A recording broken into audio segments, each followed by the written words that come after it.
Et bonjour à vous, Marie-Hélène Toraval. Bonjour Jean-François Aquili. Vous êtes la maire d'hiver droite de Romans-sur-Isère. Soyez la bienvenue sur l'antenne de Sud Radio, Marie-Hélène Toraval. Nous allons évoquer avec vous l'incendie toujours en cours dans le massif des Corbières dans l'Aude.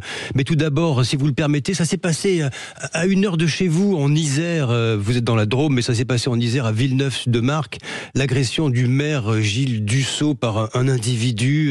Alors il est dit avec un objet contondant, individu qui a pris la fuite. L'élu hospitalisé va mieux, il n'est plus en état d'urgence absolue. Marie-Hélène Toraval, son fils d'ailleurs a été agressé également. Le président Emmanuel Macron sur X a dit quand un élu est attaqué, la nation est à ses côtés, la République se doit d'être sévère et intraitable. Marie-Hélène Toraval, quelle que soit la nature de cette agression, il faut en savoir plus, il faut attendre. Elle nous rappelle quand même que les maires dont vous faites partie, les élus locaux sont en première ligne et souvent victimes de menaces et d'agression. Bien sûr, on est victime de menaces, mais s'agissant de Gilles Dussault, bien sûr, j'ai une pensée pour lui, pour son fils, mais pour l'ensemble de la famille, puisqu'on parle rarement aussi des conjoints ou de la famille des époux, qui eux aussi, font l'objet aussi de menaces régulières ou de pratiques, notamment en termes de violence, qui peuvent relever de la violence verbale. Ce qui s'est passé pour Gilles Dussault est particulièrement inquiétant, mais finalement traduit aussi cette montée de l'ultra-violence et puis du symbole qui peut être celui du maire, c'est-à-dire l'élu de proximité, le plus abordable, le plus accessible, et finalement c'est lui qui a pris. Vous la sentez, vous, à titre personnel, cette pression, cette menace? Vous vous rappelez, il y a eu l'affaire Crépol, et puis ses suites, cette déclaration, et puis vous avez été menacé également. Bien sûr, je suis élue depuis 11 ans maintenant. J'ai fait l'objet de 5 menaces de mort, une en 2015, 4 en 2023. 2 auteurs ont été interpellés. Ils ont écopé de 8 mois de prison et puis d'une peine. Aujourd'hui, je pense que rien ne les arrêterait pour recommencer. Marie-Hélène Toraval, ça fait partie de la vie, du quotidien des élus de proximité. Venons-en à ce qui se passe dans l'Aude, ces 16 000 hectares détruits, ces victimes, ces ravages. Que dites-vous ce matin de ce gigantesque incendie? Il vous surprend, j'imagine? Alors, il me surprend, et puis ce qui est vraiment, ce qui alerte aussi par rapport à ces incendies, c'est l'origine qui bien souvent est criminelle, donc sur un simple jet de mégots, sur des barbecues, et quand on voit l'ampleur de la catastrophe écologique aussi et environnementale qui est la conséquence aussi de ces actes, eh bien moi je pense aux élus qui sont sur le terrain, qui doivent faire face notamment à cette catastrophe, mais aussi aux attentes et à la colère de la population, mais aussi au jour d'après, parce qu'évidemment aujourd'hui les faits de l'actualité sont sur l'Aude, mais c'est demain, moi, qui m'inquiète pour eux. Le jour d'après, vous avez entendu Paul Berthier, c'est le maire de la commune de Coustouge, qui a été durement frappé, qui a dit à François Bayrou lors de sa visite hier, ne nous oubliez pas, les yaka faucons, c'est fini. Il est là le risque, Marie-Hélène Toraval, une catastrophe majeure, les médias sont là, et puis ensuite c'est l'oubli. Bien sûr, généralement on a les médias, ensuite on a aussi les visites de ministres. Il a fallu cette visite de ministre à vos yeux, c'était important ou pas? Ouais. Bien sûr, parce que je pense que si elle n'avait pas eu lieu, je veux dire, cela n'aurait pas été compris, donc c'était leur place, donc bien évidemment. Enfin, on voit aussi que, heureusement que le ministre de l'Intérieur est là aussi pour rappeler les moyens qui sont mis en place. Les moyens, ils sont là, mais les moyens aussi sont faibles par rapport à l'ampleur aussi de la catastrophe. Vous dites moyens faibles, c'est-à-dire assez de... Je n'ai pas dit moyens faibles. Ouais. C'est-à-dire qu'aujourd'hui, on est face à une telle ampleur de ces catastrophes qu'on n'aura jamais les moyens qui permettront aussi de stopper ce type de catastrophe. Donc, c'est-à-dire qu'il faut aujourd'hui être sur la prévention. Il faut ajouter des Canadair aussi, des Dash, des engins qui peut-être viennent à manquer. S'il y avait un deuxième incendie en ce moment, ce serait difficile, là. Ce serait difficile. On n'est pas dans les pays les plus dotés, mais on n'est pas dans les pays les moins dotés non plus. La mobilisation aussi sur une catastrophe comme celle de l'Aude, eh bien finalement, on n'est pas à l'abri d'avoir d'autres départs sur d'autres départements. Donc aujourd'hui, oui, on est dans une situation assez faible par rapport à l'ampleur que ces catastrophes peuvent prendre au regard du réchauffement climatique, mais aussi des actes criminels qui sont à l'origine bien souvent de ces feux. Marie-Hélène Toraval, il y a ces mots de François Bayrou. Il dit l'événement est lié au réchauffement climatique et à la sécheresse. Vous êtes d'accord avec lui? Oui, entre autres, mais pas que. Donc aujourd'hui, on sait très bien que sur l'origine de ces feux, il y a souvent l'acte de l'homme. Oui, il y a l'acte de l'homme, il y a aussi le fait que l'aménagement du territoire, il va falloir peut-être qu'on commence à réfléchir sur ces questions. Je ne sais pas où vous en êtes à Romans-sur-Isère sur ces questions-là, justement, parce qu'il y a aujourd'hui un réchauffement climatique qui est indéniable. Vous partagez quand même cette vision, Marie-Hélène Toraval? Bien évidemment, mais on n'a pas attendu 2025, je vous assure, pour la partager. Donc on l'a entamé il y a pratiquement 10 ans. Moi, je ne lutte pas, je n'ai pas la problématique des incendies, mais je suis plutôt sur les problématiques d'inondation. J'en ai fait les frais, notamment en 2019, avec un orage dévastateur. Aujourd'hui, on travaille, nous, sur la désimperméabilisation des sols avec la renaturation. Pour renaturation, vous dites? Oui, c'est-à-dire qu'aujourd'hui, on déminéralise nos centres-villes pour absorber aussi et désimperméabiliser nos sols. On a renaturé un petit peu plus de 8 hectares en centre-ville à Romans. Oui, c'est-à-dire qu'en fait, vous enlevez ce qui est minéral, quoi. Vous essayez de mettre de l'espace vert. Oui. C'est un retour en arrière, en fin de compte. Oui. C'est une marche en avant, c'est-à-dire que le retour en arrière, je pense que ça fait des années aussi où on a minéralisé les villes, où on a bitumé. Aujourd'hui, on peut avoir des centres-villes qui soient renaturés, et d'ailleurs, c'est gagnant-gagnant, ce n'est pas punitif, bien au contraire. C'est-à-dire que nos centres-villes doivent être des lieux de destination et non plus des lieux de passage. Ça doit être aussi des lieux où il fait bon vivre. Donc sur le réchauffement climatique, eh bien, quand on renature, on permet d'abaisser la température ressentie de 3 à 4 degrés. Ça permet aussi d'avoir des espaces à cadre vie qui est beaucoup plus agréable.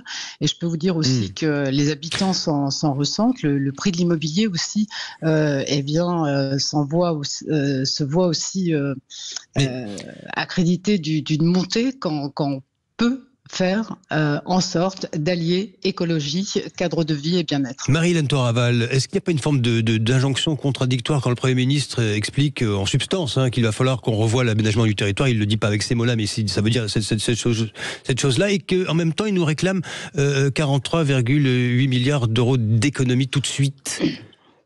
Comment est-ce qu'on finance votre renaturation et comment est-ce qu'on finance l'aménagement du territoire, changer le cours des événements avec une dette aussi colossale? Moi, j'ai pris une ville qui était endettée. Donc, une ville, c'est pas l'état très certainement d'un pays, mais on fait des arbitrages, on fait des choix. C'est-à-dire que moi, j'ai fait le choix de développer l'investissement, notamment pour faire face à ces évolutions. Mais en face, eh bien, je n'ai pas distribué ce que je ne pouvais pas distribuer. C'est-à-dire que j'ai fait des choix d'investissement, mais en même temps, je pense aussi qu'il y a toute une politique d'assistanat qui n'est absolument pas soulevée dans les économies qui sont proposées. C'est-à-dire qu'on tape toujours sur les mêmes. Vous pensez à quoi? Je pense notamment à tout l'assistanat, je pense notamment à certaines personnes aussi qui profitent d'une certaine forme de système. Je pense aussi qu'il y a des allocations qui sont distribuées sans aucun regard. Il y a un ensemble de choses sur lesquelles on pourrait faire des économies et qui ne sont pas faites. Il y a des distributions aussi et de coopération, notamment avec des pays à l'étranger, à l'international, qui pourraient être revues. Il y a un nombre d'agences pléthoriques. Je vous prends le Haut Commissariat à l'aménagement du territoire. Moi, je vous assure, quand M. Bayrou était à la tête de ce Haut Commissariat, je ne l'ai jamais vu sur mon territoire. Donc, il y a un moment donné aussi, il y a un ensemble de corps intermédiaires sur lesquels il faudrait peut-être avoir un œil un petit peu plus objectif. Vous avez suivi François Bayrou sur YouTube, Marie-Hélène Toraval. Qu'en pensez-vous? Expliquez le plan qui arrive. Alors expliquer un plan quand on a un taux de notoriété qui est aussi faible et choisir ce canal de communication, je pense que c'était peut-être pas ce qui était plus opportun. Aujourd'hui, l'exercice qui est fait, je parle d'un exercice, je mesure les propos qui sont les miens, relève plutôt d'un exercice de rhétorique avec une volonté pédagogique de nous faire avaler ce que les Français ont déjà refusé, notamment avec la condamnation des propositions de budget qui avait été celle de l'année dernière. Donc vous n'y croyez pas, Marie-Hélène Toraval, vous n'y croyez pas à ce budget, vous ne croyez pas à François Bayrou? C'est pas que je ne crois pas à ce budget. Alors François Bayrou, je pense qu'il est sur un siège éjectable, il le sait très bien. Est-ce que c'est sa dernière cartouche? Je me pose la question. Alors, Marie-Hélène Toraval, dans un tout autre domaine, vous êtes maire de Romans-sur-Isère, avec peut-être un phénomène chez vous d'insécurité, de narcotrafic. Il y en est beaucoup question aujourd'hui. C'est un phénomène qui va croissant. Est-ce que vous le constatez à Romans-sur-Isère? Je le constate comme dans toutes les villes de France. Aujourd'hui, ce n'est plus une situation que l'on constate dans les zones métropolitaines. Aujourd'hui, toutes les villes sont concernées, les villes moyennes comme toutes les autres. Donc, avec le narcotrafic, il y a toujours une montée de la violence qui est associée. Je vous dirais même aujourd'hui que sur le narcotrafic, on a ce qu'on appelle des ZAD. Alors des ZAD, c'est-à-dire des zones ZAD, c'est des zones à défendre par endroit. Non. Oui, c'est un acronyme que je porte et ce sont des zones d'un autre droit. C'est-à-dire que le narcotrafic, d'un autre droit, vous dites. Oui.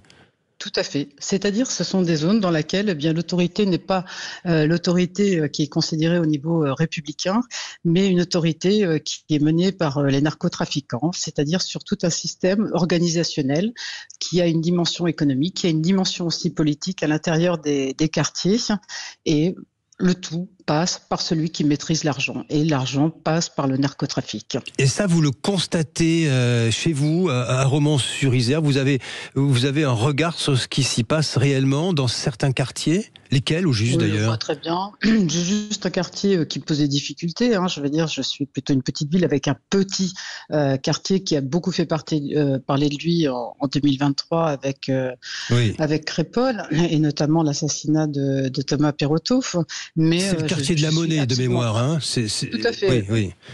Mais je veux dire, je suis absolument pas un cas isolé. Et aujourd'hui, les communes rurales aussi font l'objet de menaces dans ce sens-là, parce que quand on parle de narcotrafic, quand on parle de drogue, il ne faut pas oublier que c'est un marché. C'est-à-dire qu'on parle souvent de la distribution, on parle des consommateurs, mais on ne parle jamais des producteurs. Donc, à un moment donné, quand on parle de marché, il faut le considérer dans son intégralité.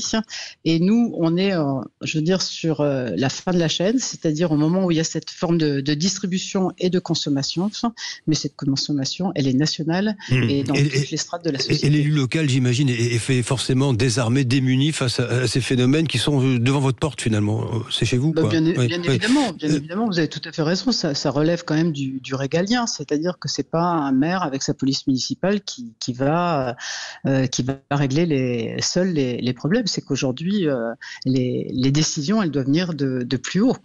Marie-Hélène Toraval, tout à fait autre chose. Nous sommes aujourd'hui le 7 août et ça y est, c'est l'entrée en piste des droits de douane, les 15% imposés par Monsieur Trump à l'Union européenne, donc à la France. Est-ce qu'il y a un impact réel de cette décision qui va nous faire mal sur les entreprises du tissu de Romans-sur-Isère? Alors moi, quand je discute avec les industriels, pas tant. Alors plutôt peut-être sur les produits vins et spiritueux où là on peut se trouver avec des difficultés, mais sur la partie industrielle, notamment sur tout ce qui relève de différentes activités comme la plasturgie, finalement quand l'offre de l'industriel est menée par un caractère innovant et qui a un positionnement discriminant, ils ne sont pas particulièrement touchés puisqu'ils ont cette caractéristique technologique qui leur permet de percer sur le marché. Pour autant, oui, le client final achètera plus cher. Quand ce sont des grands groupes, finalement, là, Trump gagne puisqu'il y a des investissements qui se feront en termes de production sur les États-Unis. Marie-Hélène Toraval, qu'est-ce que vous redoutez? Oui, allez-y. Ce qui m'a vraiment peiné, finalement, c'est cette négociation qui n'a de négociation que le nom, parce qu'on a vu l'impuissance de l'Europe face à à la suprématie américaine, tout simplement, quoi. Vous êtes très critique avec le gouvernement, pourtant certaines personnalités sont membres de la famille dont vous êtes issu à l'origine. Hein. Je pensais à M. Retailleau et d'autres. Ils sont au gouvernement, Marie-Hélène Toraval. C'est un peu compliqué à vivre, non? C'est un peu schizophrénique pour vous, j'imagine. Alors, je suis pas du tout atteinte par ce syndrome. Bien au contraire, non, objectivement, moi, j'aime beaucoup travailler avec Bruno Retailleau. J'aime beaucoup aussi, je l'ai dit aussi, tant qu'on n'aurait pas un couple formé entre Beauvau et le garde des Sceaux, ça ne fonctionnerait pas. Donc, je trouve qu'ils ont des bonnes idées. L'analyse, elle est là, les mots sont là. Par contre, eh bien, il faut qu'ils soient suivis par le PM, par le Premier ministre, mais aussi qu'il soit appuyé par le président de la République, et ça ne doit pas être les échanges comme ce que l'on voit, quoi. Les idées sont là, les propositions, elles sont là, et pourquoi on ne va pas plus vite, quoi? On ne comprend pas. Question courte et réponse courte, si elle existe, Marie-Hélène Toraval. Vous allez vous représenter l'an prochain à Romans-sur-Isère? Écoutez, un mandat, c'est 6 ans. Enfin, le terme des 6 ans, c'est au mois de mars prochain. Donc, je pense qu'il est prématuré de me positionner. Allez, merci à vous, Marie-Hélène Toraval, la maire d'hiver droite de Romans-sur-Isère. Merci à vous d'avoir été notre invité ce matin sur Sud Radio. 0826 300 300.